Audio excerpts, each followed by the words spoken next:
నమస్తే. మే 15, 2026 ఈరోజు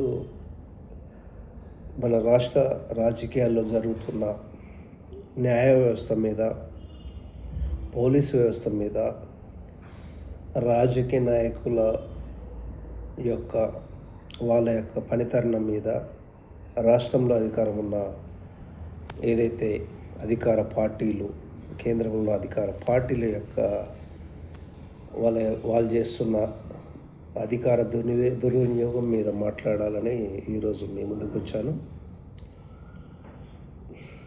ముఖ్యంగా ఇప్పుడు జరుగుతున్న ఈ తెలంగాణలో మైనర్ బాలిక మీద అత్యాచారం జరిగిందని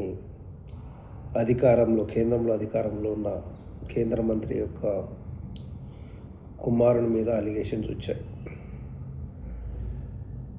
దాని గురించి నా యొక్క అభిప్రాయం ఏంటంటే, తెలంగాణ వచ్చినప్పటి నుంచి మాట్లాడదామా, లేదంటే గత కొన్ని సంవత్సరాలుగా ఒక వ్యక్తికి కొన్ని సంవత్సరాల వరకే రాజకీయాల మీద అవగాహన ఉంటుంది, రాజకీయాల గురించి పట్టించుకునే అవకాశం ఉంటుంది. ఒక వ్యక్తి కొన్ని విషయాల మీద ఇంట్రెస్ట్ ఉంటాడు, కొన్ని విషయాల మీద ఇంట్రెస్ట్ ఉండకపోవచ్చు, లేదా పర్సనల్గా ఏదైనా ప్రాబ్లం ఉండడం వల్ల మాట్లాడకపోవచ్చు. అంత మాత్రాన ఆ విషయం మీద మాట్లాడలేదు, ఈ విషయం మీద మాట్లాడలేదని ప్రతి ఒక్క మాట్లాడే వ్యక్తుల మీద అటాక్ చేస్తాం కొన్ని రకాల స్వలాభం కోసం. అదే చెంచాగిరి అంటారు, గులాంగిరి అంటారు. అంటే అధికారంలో ఉన్నప్పుడు ఏ పార్టీ అయినా ప్రజలకు న్యాయం చేయాలి.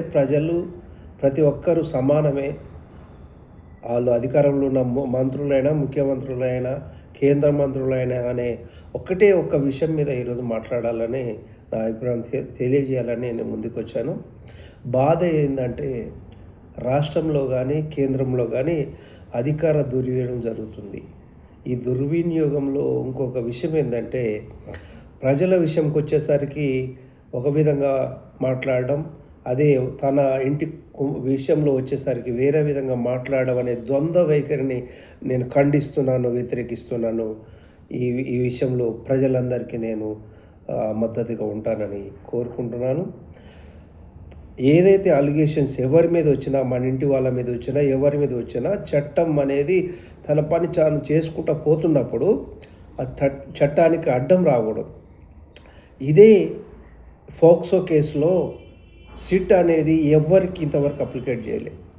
కొంతమంది ఎన్కౌంటర్ చేశారు. అది లారీ కిల్లర్లు ఏదో బహుజనులు అయితేనేమో ఒక న్యాయం ఉంటుంది, అదే అధికారంలో ఉన్న వాళ్ళు, పాలకులు అయి ఉన్న వాళ్ళకు ఒక న్యాయం జరుగుతుంది అనేది ఈరోజు తేటతెల్లమైంది. ఈ ఫోక్సో విషయంలో న్యాయం జరగకపోతే తెలంగాణలో కానీ, ఆంధ్రప్రదేశ్లో కానీ, దేశంలో కానీ ఒక సంకేతం వెళ్తుంది. అధికార పార్టీలో ఉన్న వాళ్ళందరూ ఒక్కటే, ఆ నాయకులు ఒక్కటే అనే ఒక విషయం చెప్పాలని ఈరోజు అంటున్నాను. ఈరోజు న్యాయ వ్యవస్థను వాడుకొని, పోలీసు వ్యవస్థను వాడుకొని మీరు చేస్తున్న ఈ దురాఘాతాలను వ్యతిరేకించాలని నేను కోరుకుంటున్నాను. ప్రజలందరూ ఒక విషయం ఆలోచించాలి. ఎవరు అధికారంలో ఉన్న ఇలాంటివి చేశారు కాబట్టే ఇంతకుముందుకు బీఆర్ఎస్ ఓడిపోయింది. ఇప్పుడు అధికారంలో ఉన్న కాంగ్రెస్ బీజేపీ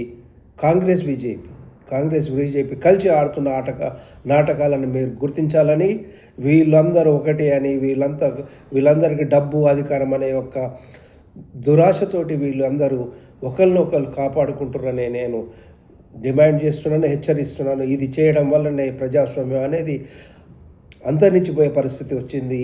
మరొకసారి ప్రజాస్వామ్యానికి మచ్చ అని నేను నా యొక్క బాధను వెల్లగొస్తున్నాను.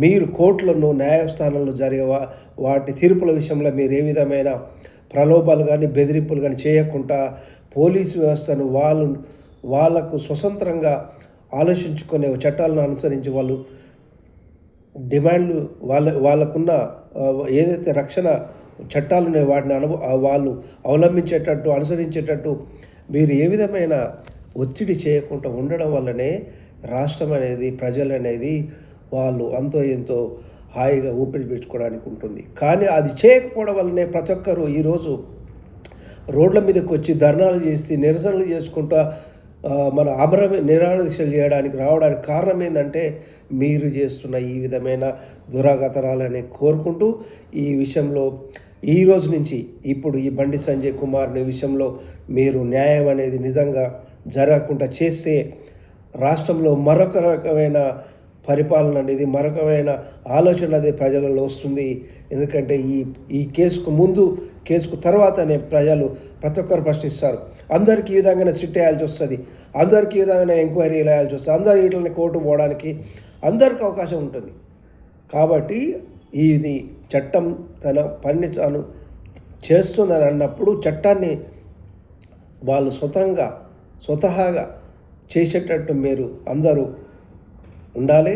ఇదే అటల్ బిహారీ వాజ్పేయిలో కానీ, ఇంతకుముందు కాంగ్రెస్లో కానీ ఏదైనా విషయంలో మంత్రికి మీద ఆరోపణలు వస్తే వాళ్ళు స్వతహాగా రాజీనామా చేసే అలవాటు ఉండేది. కానీ ఇప్పుడు ఉన్న ఈ వ్యవస్థలో సిగ్గు లేకుండా, శరం లేకుండా, నీతి నిజాయితీ అనేది అన్నీ వదిలిపెట్టి పదివేనే దానికి పాకులాడడం వల్లనే ప్రజలందరిలో ఈ విధమైన వ్యతిరేకత వచ్చింది.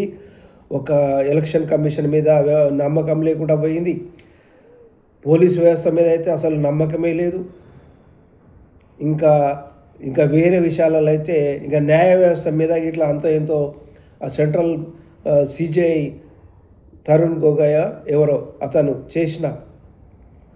ఆయన చేసిన ఈ దురాగతాల వల్ల దేశంలో న్యాయ వ్యవస్థ మీద అంతో ఎంతో నమ్మకం సన్నజిల్లింది. కాబట్టి నేను కోరుకునేది ఏంటంటే, దేశంలో ప్రజాస్వామ్యం ఉన్నదని కాపాడాలని అనుకుంటే, మీ మీద ఆరోపణలు వచ్చినప్పుడు మీరు ఏ విధమైన లాలుచి లేకుండా నిస్సిగ్గుగా మీరు రాజీనామా చేసి పక్క నిలబడి దేశంలో ఉన్న ప్రజలకు నమ్మకం కలిగించే విధంగా ఉండాలి. పదవులు శాశ్వతం కాదు, దేశం ఫస్ట్ అన్నారు, పార్టీ నెక్స్ట్ అన్నారు, ఇండివిజువల్ లాస్ట్ అన్నారు. కానీ ఈ రోజు నుంచి మీరు ఏం చెప్తారని నేను రఘునందన్ అడుగుతున్నా.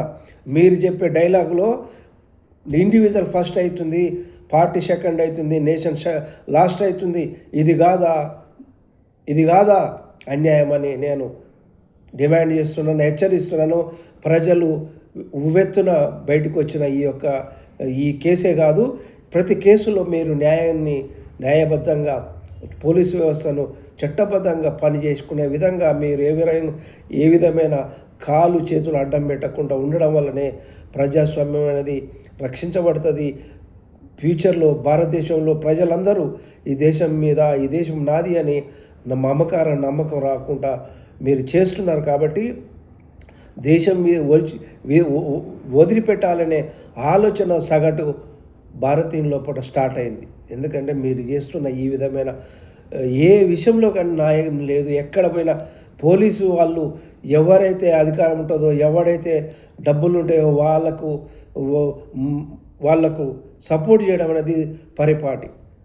నేను అనుభవించిన, నా మీదనే అటాక్ చేసి, నా మీదనే కేసులు అయితే, నా మీదనే కేసు పెట్టి, నా మీద నంపల్లి కోర్టులో కేసారు నా మీద. అంటే ప్రతి వ్యక్తికి అన్యాయం జరుగుతుందని అనుభవించి నేను హైకోర్టు పోయినాక ఆ కేసు అనేది దాని మీద ఎంట్రీ ఆర్డర్ వచ్చింది, అది వేరే విషయం. ఇలాగా చేస్తున్న పార్టీలలో మీరు న్యాయాన్ని, చట్టాన్ని తెలుసుకొని రాజకీయాలకు రావాలి.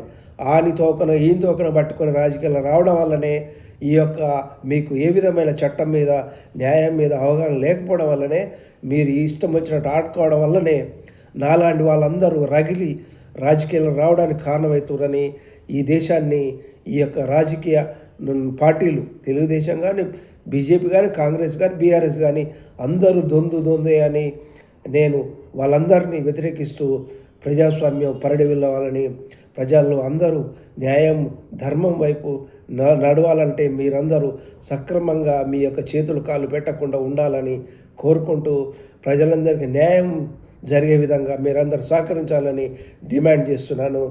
జై తెలంగాణ, జై భారత్, జై మూలవాసి, జై మూలవాసి, జై ప్రకృతి. అశోక్ పోషం, పద్మశాలి రాజ్యాధికారి పార్టీ.